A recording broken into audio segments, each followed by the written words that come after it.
My name is Maya Vance, and for 32 years I was a wife. Not a trophy wife, not a partner wife. I was the kind of wife who ironed shirts at midnight, who remembered to buy his mother's birthday gift, who kept the house running while he chased promotions. I was the foundation, and foundations, as I learned, are the first thing people forget are there. I didn't mind the wrinkles. I minded when he started calling me baggage. Let me tell you exactly how it happened, because the details matter.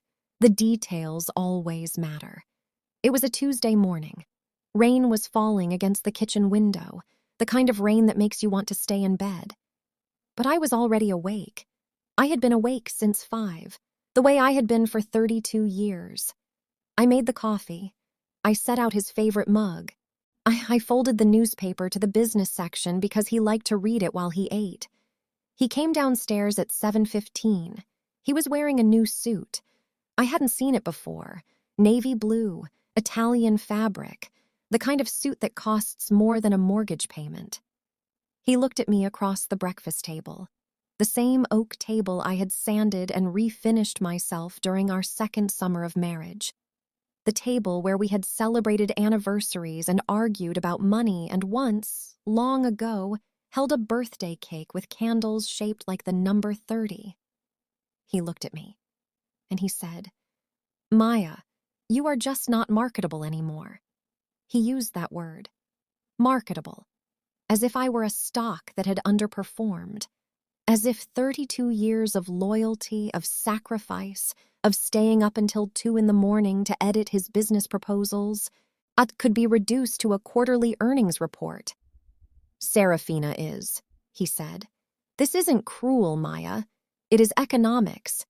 He said this while drinking coffee from a mug I had bought him for our 10th anniversary, a mug that said, "World's Okayest Husband." I thought it was funny back then. I bought it at a street fair in Brooklyn. It cost $8. He never once asked where it came from. He just drank from it every morning for 22 years. I don't laugh at jokes anymore. He slid the divorce papers across the table. They landed on top of the newspaper that had his picture in the business section. The headline read, "Julian Vance named rising star at Sterling Global." He had circled it with a red pen. He wanted me to see it.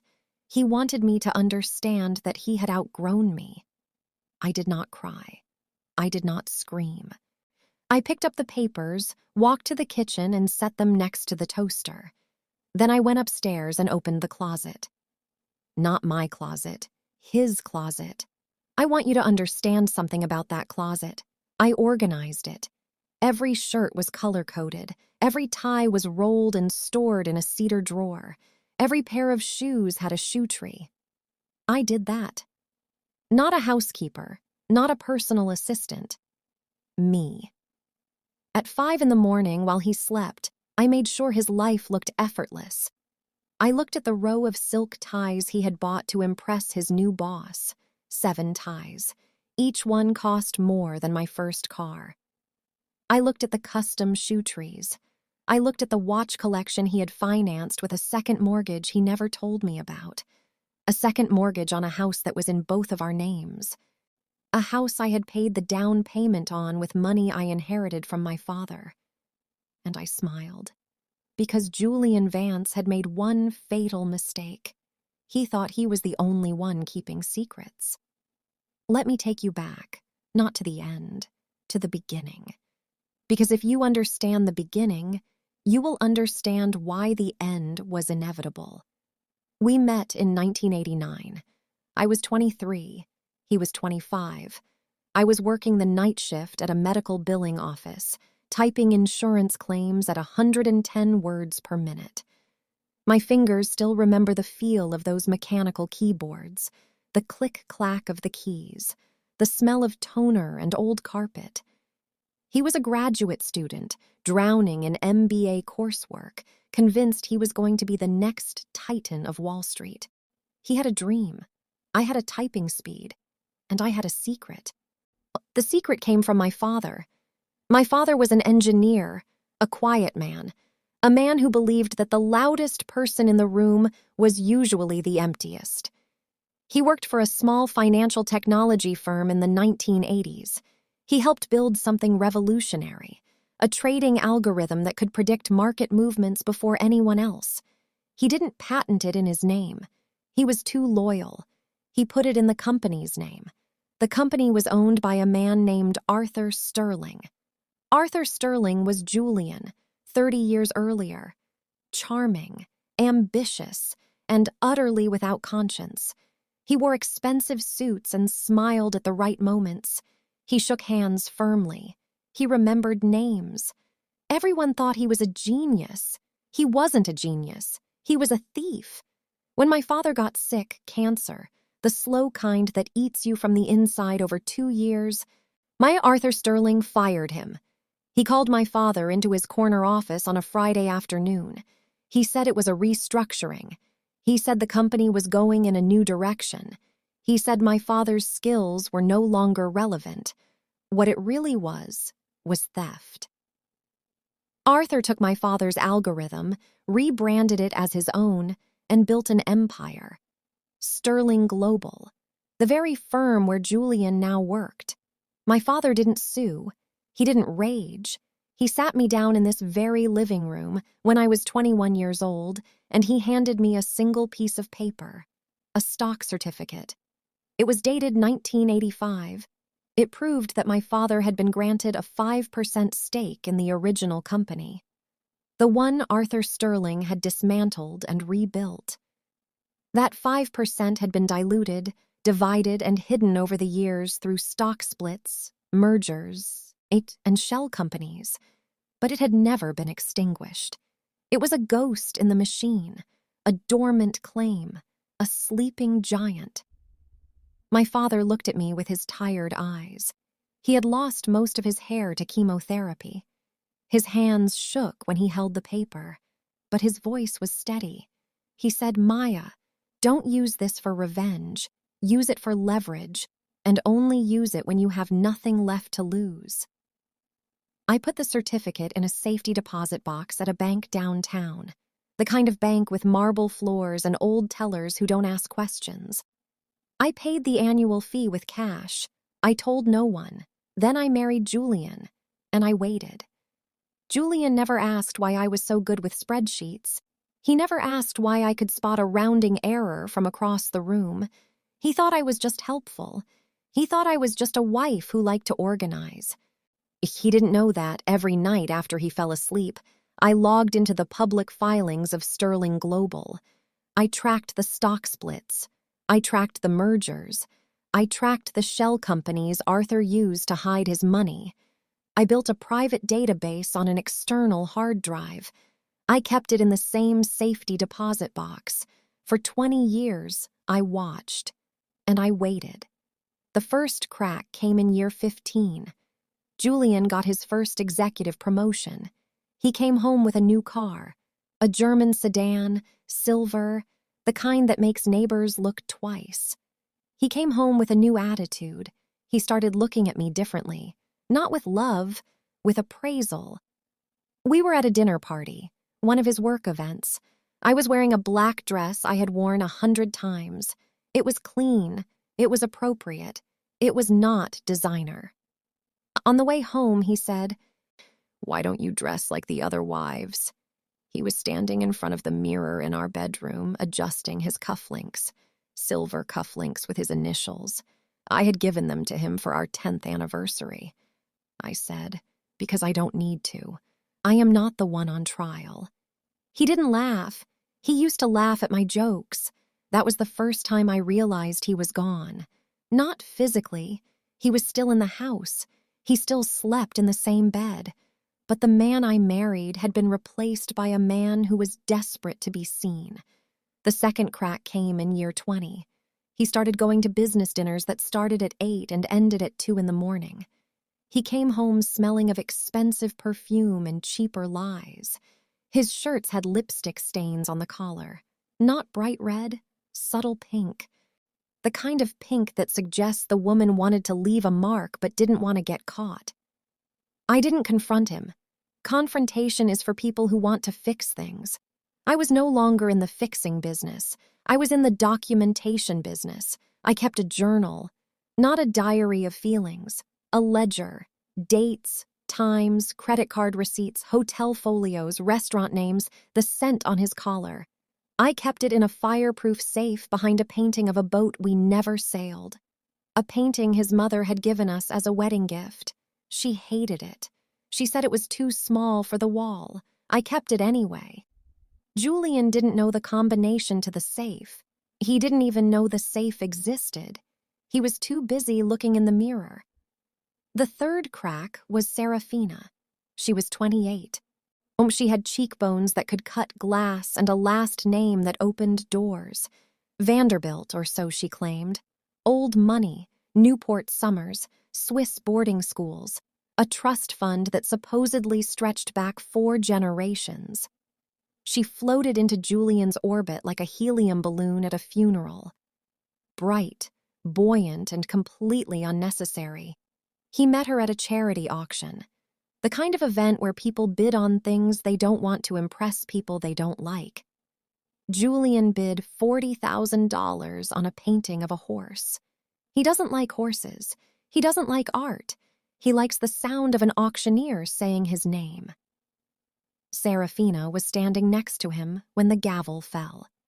She touched his arm. Just a light touch. Fingertips on the sleeve of his jacket, but I saw it. I wasn't there, but I saw it. Because Julian came home that night and he couldn't stop talking about her. He said, "She is legacy, Maya. Her family has been in this city for 100 years. Do you know what that means?" I said, "It means they have had 100 years to accumulate debt." He looked at me like I had just insulted the flag. He said, "You don't understand. You have never understood. This isn't about money. It is about status. Status, that word. He said it like it was oxygen, like he would die without it." 3 months later, he asked for the divorce. He didn't have the courage to do it alone. He brought his lawyer, a man named Bradley Finch, who wore suspenders and spoke in compound sentences designed to confuse. Julian sat on the other side of the conference table, 10 feet away, and he couldn't look at me. Bradley Finch said, "It is not personal, Maya. The marriage has simply reached its natural conclusion. Mr. Vance is prepared to be generous. Generous. He offered me the house, the one with the leaky roof and the broken water heater, the one where the basement flooded every spring, the one I had asked him to fix for 15 years. He offered me the Honda, the 2012 Honda with a dent in the passenger door from when a shopping cart hit it in a parking lot, the car I had driven for 11 years. He offered me $5,000 a month for 2 years, alimony with an expiration date, as if my 32 years of labor could be amortized over 24 months. I looked at Julian. I said, "Is this what you want?" He finally looked at me. His eyes were cold, not angry, cold, like I was a piece of furniture he was donating to Goodwill. He said, "You are too poor to match the status I need, Maya. Serafina is a socialite. She has connections. She has a trust fund. You have a library card and a good heart. I need more than a good heart." I didn't cry. I reached into my purse and pulled out a pen. My father's pen. A gold cross pen he had received as a retirement gift. He never used it. He said it was too fancy for a man who worked in a basement. He gave it to me the week before he died. I signed the divorce agreement, but before I handed it back to Bradley Finch, I made one small change. I crossed out the 2-year alimony and wrote 0. Then I initialed it. Julian looked confused. He said, "What are you doing?" I said, "I am giving you what you want. Freedom. No strings, no alimony, no future claims. You walk away clean. But in exchange, I keep the safety deposit box. The one my father left me. You don't ask what is in it. You don't get access." Rugged. He said, "She is not getting anything anyway. Let her keep her dead father's junk." He signed. I put the papers in my bag. I stood up. I walked out of the room. I did not look back. I walked to my car, the Honda. I sat in the driver's seat for a long moment. I did not cry. I started the engine. I drove to the bank. The safety deposit box was in the basement. Marble floors, fluorescent lights, a guard who nodded at me because I had been coming here for 20 years. I opened the box. Inside was the stock certificate. Inside was the external hard drive with my database. And inside was a second document. A document my father had given me on his deathbed. It wrapped in a plain brown envelope. It was a letter from Arthur Sterling himself, dated 1986. In it, Arthur acknowledged that my father's algorithm was the foundation of the company. And in it, Arthur promised that if the company ever went public, my father's heirs would receive not 5% but 15%, adjusted for all stock splits and dilutions. Arthur had signed it. He had forgotten he signed it. Or maybe he thought my father had lost it. My father was a quiet man. People underestimated him. They underestimated me too. I looked at that letter. I held it in my hands. I whispered a thank you to my father. Then I called a forensic accountant. His name was Harold. He wore suspenders and had not smiled since 1987. He was the most dangerous man in Manhattan. Harold worked for 3 weeks. He emerged from his office with a stack of paper 3 feet high. He laid it out on my dining room table, the same table where Julian had served me divorce papers. He pointed to a single line item. He said, "Julian didn't just walk away from you. He commingled marital assets to buy stock in a shell company that Arthur Sterling set up to hide the Vanderbilt family's losses." I said, "The Vanderbilts are bankrupt?" He said, "Have been for a decade. Serafina's trust fund is a fiction. The house in Greenwich is leased. The art is rented. The whole thing is a house of cards held together by loans from Sterling Global." I said, "How much debt?" He said, "The family owes approximately $15 million across 6 different lenders. The interest alone is drowning them. Serafina's father has been using new loans to pay old loans for 8 years. It is a textbook pyramid scheme." I looked at the paper. I looked at the number. Julian had invested $200,000 of our joint savings into that shell company. Money I had earned from my consulting work. Money he had called his bonus. I said, "Can I prove it?" He said, "You already have. You have the receipts. You have the bank statements. You have his signature on the transfer forms. He forged your name as co-signer. That is identity theft, Maya. That is a felony." I sat back in my chair. I looked out the window. It was raining again. I said, "I don't want to send him to prison. Not yet. Prison would be too quick. Prison would make him a victim. He would tell himself he was unlucky. He would tell himself the system was rigged. He would never learn." I said, "What is the most effective way to make him understand?" Harold almost smiled. Almost. He said, "You don't confront him directly. You don't sue him. You buy his debt." I said, "Explain." He said, "The shell company is about to default on its loans. When that happens, the lenders will sell the debt at a discount to anyone willing to buy it. You can buy Julian's portion of that debt for pennies on the dollar. Then you own the lien against his future earnings.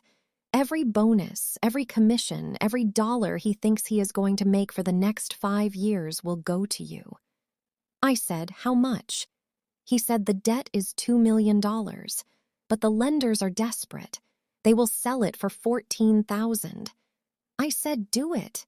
I used a small portion of my father's inheritance, money Julian never knew existed. A money I had kept in a separate account under my maiden name. Money I had never touched because I was waiting for a moment exactly like this. I paid $14,000 for a $2 million lien against Julian's future earnings.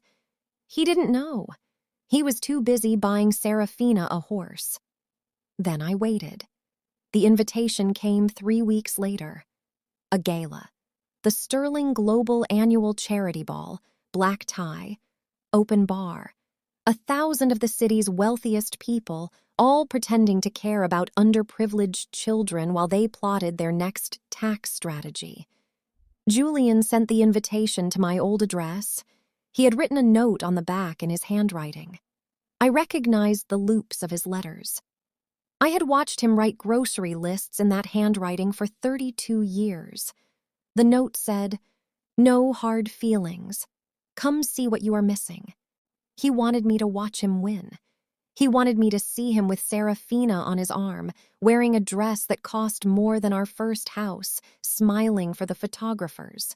He wanted me to feel small. I decided to give him exactly what he wanted. I did not wear a cheap dress.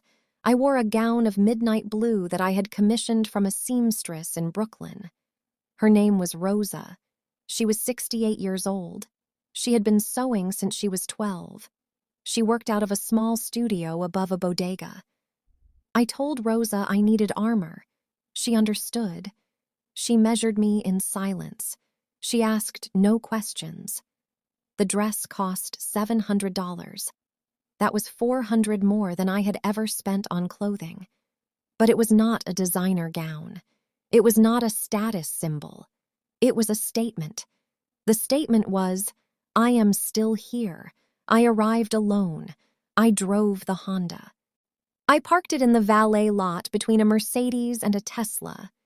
The valet looked at my car. He looked at me. I tipped him $20. He stopped looking at my car. I walked through the lobby of the Grand Astor Hotel. Marble floors, crystal chandeliers, a grand staircase that had been in movies. I walked past the velvet ropes, past the photographers. They didn't recognize me. I was not a celebrity. I was not a socialite. I was just a woman in a blue dress with a small leather clutch.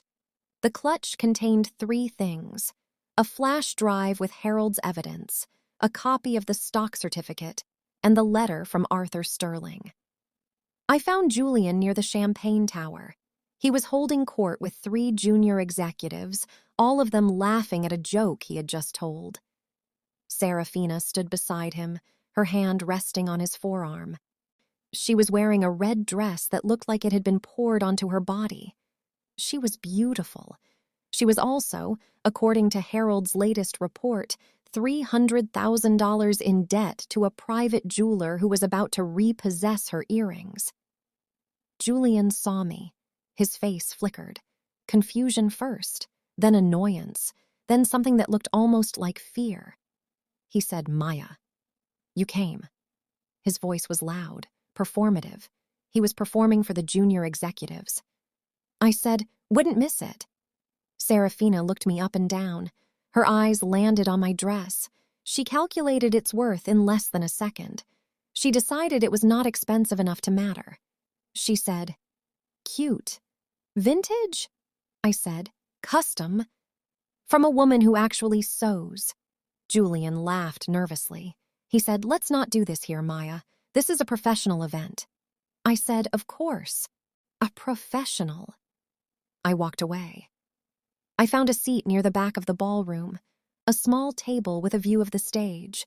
I ordered a glass of champagne. I drank it slowly. I watched. The auction began. A painting by a local artist, a vacation home in Aspen, a private dinner with a famous chef. Julian bid on everything. He wanted to be seen bidding. He raised his paddle with a flourish. He smiled at the auctioneer. He made sure the junior executives were watching. He won a week in Aspen for $75,000. He wrote a check without looking at the balance. The check was on an account that, thanks to my lien, was about to be frozen. I checked my phone. Harold had texted me. The message said, "Lien is active. He is about to find out." The auctioneer moved to the next item, a sculpture, bronze, abstract. The kind of thing you buy to impress people who know nothing about art. Julian raised his paddle again. The auctioneer smiled. He said, $50,000 to Mr. Vance. Do I hear 60? And then the lights flickered. Not dramatically, just a small flicker, enough to make people look up. The auctioneer paused. He touched his earpiece. His face changed. He said, "I am sorry. There seems to be a technical correction. Mr. Vance, could you please step to the registration desk?" Julian laughed. He said, "Probably just a credit card issue. Happens all the time." He walked to the desk. He was still smiling. He was not smiling when he came back. His face was the color of old cheese. He grabbed Serafina's arm. He said, "We need to leave." She said, "What? Why?" He said, "The bank froze my accounts. All of them. The mortgage, the credit cards, the joint account. There is a lien. A $2 million lien. I don't know where it came from." Serafina's face went from confused to cold in less than a second. She pulled her arm away from him. She said, "Fix it." He said, "I am trying." She said, "Fix it now, Julian." I did not spend 3 hours getting ready to be embarrassed. I watched from my seat. I took a sip of champagne. It was excellent champagne, the kind Julian could no longer afford. The auctioneer was trying to restart the bidding.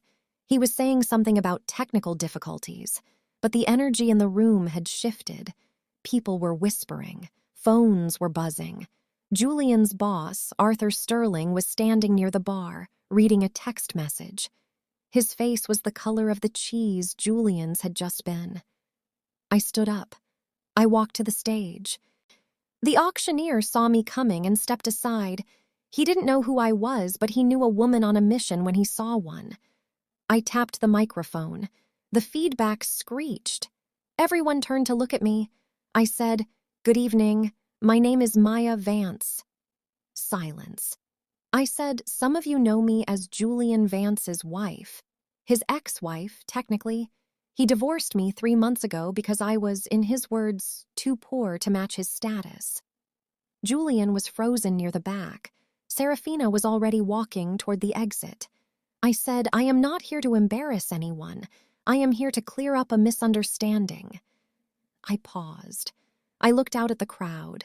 I saw faces I recognized, board members, executives, wives who had looked through me at dinner parties, men who had called me the help.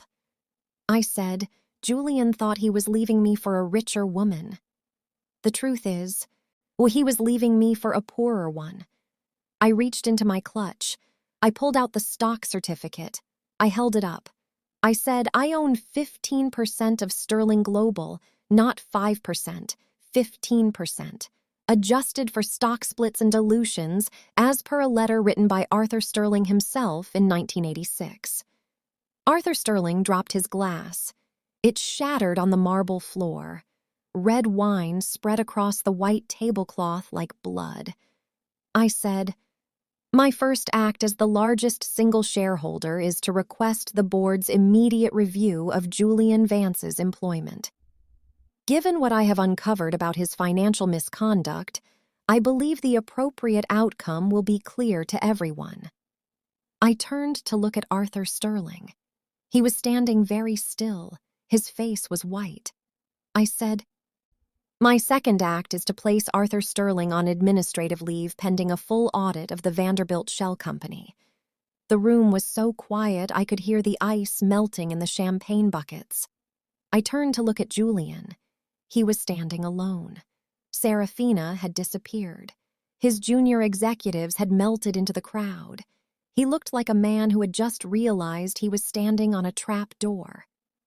I said, "The lien on your accounts, Julian, was me. I bought your debt for $14,000. Every bonus you thought you were getting for the next 5 years is already spoken for." I paused. I said, "I hope the champagne was worth it." I stepped away from the microphone. I walked off the stage, through the silent crowd, past the frozen faces, past Arthur Sterling, who was now being led away by his own assistant, past the auctioneer, who was pretending to study his notes. I walked out the door of the Grand Astor Hotel. The doorman opened the door for me. The valet brought my Honda. I drove home. I made myself a cup of tea. I sat in the empty living room, the one Julian had left me, the one with the leaky roof and the broken water heater. I drank my tea. It was the best cup of tea I had ever tasted. The next morning, the news was everywhere. Sterling Global in turmoil, CEO placed on leave, executive under investigation. Julian's picture was on the front page of the business section, not the one he had circled, a different one, a bad one. He looked tired. He looked old. He looked like a man that status is a rental agreement with a very short lease. I received a call from Harold. He said, The Vanderbilts are filing for bankruptcy this afternoon. Serafina's father is being investigated for fraud. She has already left the country, went to Switzerland. Her credit cards were declined at the airport. I said, And Julian? He said he is at his mother's house. Evelyn Vance. She is a lawyer. She is already threatening legal action. I had met Evelyn Vance exactly 3 times. The first time was at our wedding. She wore a hat that cost more than my dress. She looked at me like I was a stain on her son's otherwise perfect suit. She said, I hope you know how lucky you are. The second time was when Julian got his first promotion. She came to dinner. She brought a bottle of wine. She spent the entire meal talking about the women her son could have married if he had waited. The third time was when our daughter was born. My daughter. Our daughter who died when she was 6 months old. SIDS. The kind of loss that splits your life into before and after. Evelyn came to the funeral. She wore black. She did not hug me. She said, You are young. You can try again. We did not try again. Evelyn Vance was a shark in a Chanel jacket. I said, Let her try. I have the receipts. She came to my office the next week, not my living room. My office. I had rented a small space downtown, nothing fancy, a desk, a window, a view of a parking garage. But it was mine. I paid for it with money I had earned. Evelyn walked in without knocking. She was wearing a cream-colored suit and carrying a leather briefcase that probably cost more than my first car. She sat down across from me. She placed a document on my desk. She said, Clause 12. The original marriage contract. Any intellectual property developed during the marriage is marital property. You wrote the code for your trading algorithm while you were married to my son. That algorithm is worth $40 million. Half is his. I looked at the document. I had signed it 32 years ago in a small chapel wearing a dress my mother had made. I had been 23 years old. I had trusted Julian. I said, I am not going to fight you on this, Evelyn. She blinked. She said, Excuse me? I said, You are right. I wrote the algorithm while I was married to Julian, on a laptop he bought, at a desk he paid for, under a roof he provided. By the letter of the law, he is entitled to half. Evelyn smiled. It was the smile of a woman who thought she had won. I said, There is just one problem. I reached into my desk drawer. I pulled out a second laptop.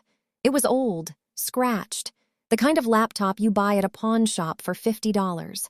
I said, The algorithm I wrote during the marriage is on this machine. I haven't touched it in 3 years. The algorithm I am using now, the one worth $40 million, I wrote it 3 months ago, after the divorce, on a new laptop, in my new apartment, on my new couch. I paused. I said I deleted the old code the night Julian served me papers. Evelyn's smile faltered. I said, You can't claim ownership of something that doesn't exist anymore, so go ahead, take me to court. I will bring the old laptop. I will bring the hard drive. I will let your experts examine it. They will find nothing, because there is nothing. Evelyn sat in silence for a long moment. She stared at the old laptop. She stared at me. Then she stood up. She picked up the marriage contract. She walked to the shredder in the corner of my office. She fed the document into the blades. It made a sound like tearing fabric. She said quietly, "You are more like me than I thought." I said, "I learned from the best. I spent 30 years watching you treat people like chess pieces. I just decided I was done being a pawn." She walked out. She didn't look back. The investigation took 6 months. Julian was charged with identity theft and fraud. Not because of me, because of the evidence I had quietly provided to the federal prosecutors. The forged signatures, the false loan applications, the shell company transactions. The judge gave him 4 years. Enough to matter. Not so much that anyone would feel sorry for him. He asked to see me before they transferred him to the federal facility in Pennsylvania. I went. Not because I owed him anything, because I wanted to see if he finally understood. The visiting room was gray, fluorescent lights, a partition of scratched plexiglass. Julian sat on the other side. He looked older. His hair was thinner. His face was softer. Prison had already begun to erase the arrogance. He said, "Why did you come?" I said, "Because you asked, and because I wanted to tell you something." He said, "What?" I said, "I am not angry at you anymore." I was, for a long time. I was angry at you for making me feel small, for making me feel like my 32 years of loyalty were worth less than a socialite's last name. But I am not angry now. He looked at me. For a moment, I saw the man I had married, the one who was scared, the one who wanted to build something, the one who used to hold my hand in the dark when we couldn't afford to turn on the heat. He said, "I am sorry, Maya." His voice cracked. I said, "I know." I paused. I said, "But sorry doesn't uncall me baggage. Sorry doesn't unbuy that horse. Sorry doesn't give me back the years I spent ironing your shirts while you slept. Sorry is a word, a good word, but it is not the same as accountability." He started to cry. Quiet tears. He didn't wipe them away. I said, "I hope you find peace, Julian. Real peace. Not the kind that comes from a penthouse view, the kind that comes from knowing you built something honest." I stood up. I pressed my hand against the plexiglass. He didn't press back. I said, "Goodbye, Julian." I walked out of the visiting room. I did not look back. I sold my stake in Sterling Global 18 months later. I didn't need the money. I needed the freedom. The buyer was a consortium of women-owned investment funds. They paid $47 million. I put half into a trust for my nieces, my sister's daughters, girls who reminded me of myself at their age, smart, quiet, underestimated. I put the other half into something I had never had before, a greenhouse. Not a commercial greenhouse, a small one, glass and steel, in my backyard. The backyard of the house Julian had left me, the one with the leaky roof and the broken water heater. I fixed the roof. I fixed the water heater. I planted roses. I am 61 years old now. I am not rich by the standards of the people who used to attend those galas. I don't have a penthouse. I don't have a private jet. I don't have a trust fund or a designer wardrobe. I have a greenhouse full of roses. I have a library card. I have a memory of the night I watched a man realize that status is just a rental agreement with a very short lease. And I have peace. People ask me if I regret it. The 32 years, the sacrifice, the ironing, the nights I stayed up while he slept, the mornings I made his coffee, the decades I spent invisible. I tell them no. Because if I hadn't been his wife, I wouldn't have been his auditor. If I hadn't been invisible, I wouldn't have seen everything. If I hadn't been the help, I wouldn't have known where all the bodies were buried. He thought he was the main character. He was just the distraction that kept me busy while I built the real story. You are still watching. I know who you are. You are a woman over 45. You have folded someone else's shirts while they slept. You have stayed quiet when you wanted to scream. You have been called too much and not enough in the same conversation by the same person who claims to love you. You have been told that your value expires, that your best years are behind you, that you are lucky to have what you have. You are not baggage. You are not too poor. You are not expired. I am not special. I was just patient. I let him take the spotlight because I was busy building the stage, and when he tried to walk off with it, I simply reminded him who owned the building. You don't need to own a company to own your power. You don't need a revenge story to be worthy of respect. You just need to stop asking for permission to exist. Start your own safety deposit box. Not with money, with proof. Keep the receipts, keep the journal, keep the evidence of your own labor, because one day you might need it. And when that day comes, do not scream. Do not cry. Do not beg. Just smile and buy the debt. My name is Maya Vance.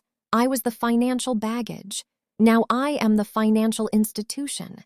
If this story gave you something, courage, clarity, or just the permission to be honest about your own value, then do me one favor.